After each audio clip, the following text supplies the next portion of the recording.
నమస్కారం. మన Telugu TV 6/24 news కి స్వాగతం. నేను రాజు. న్యాయం ధర్మానిదే అంతిమ విజయం. వైఎస్ఆర్సీపీ అధ్యక్షుడు మాజీ సీఎం వైఎస్ జగన్. ఏడాది నుంచి ఎమ్మెల్యేగా ఉన్నందుకు సిగ్గుపడుతున్న టీడీపీ ఎమ్మెల్యే బండారు సత్యనారాయణమూర్తి. మతాలన్నింటి సారం ఒక్కటే, supreme court CJI justice BR Gavai వెల్లడి. విరమణలో ఏ దేశం పాత్ర లేదు, స్పష్టం చేసిన విదేశాంగ మంత్రి జైశంకర్. మందుగుండైన సింధూరం, ప్రధాని మోడీ. ఉగ్రవాదంపై పోరుకు పర్యాయపదం సింధూర్, బీజేపీ మహిళా నేత ఎంపీ బన్సూరి స్వరాజ్. ప్రపంచ స్థాయి ప్రమాణాలతో జూ పార్కులు, అధికారులకు మంత్రి కొండా సురేఖ సూచన. నంబాలది బూటకపు ఎన్కౌంటర్, రాష్ట్ర పౌర హక్కుల సంఘం.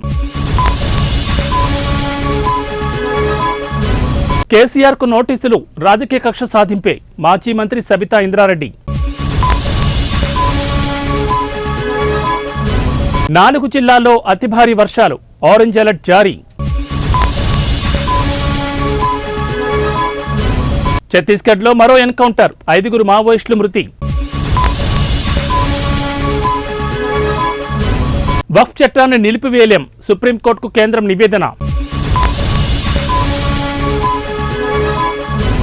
హార్వర్డ్ యూనివర్సిటీకి ట్రంప్ షాక్, విదేశీ విద్యార్థుల ప్రవేశంపై నిషేధం.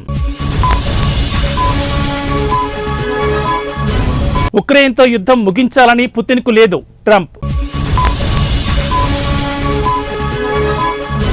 కస్టమర్గా నటించి కాల్పులు, అమెరికాలో గుజరాత్ వ్యక్తి మృతి.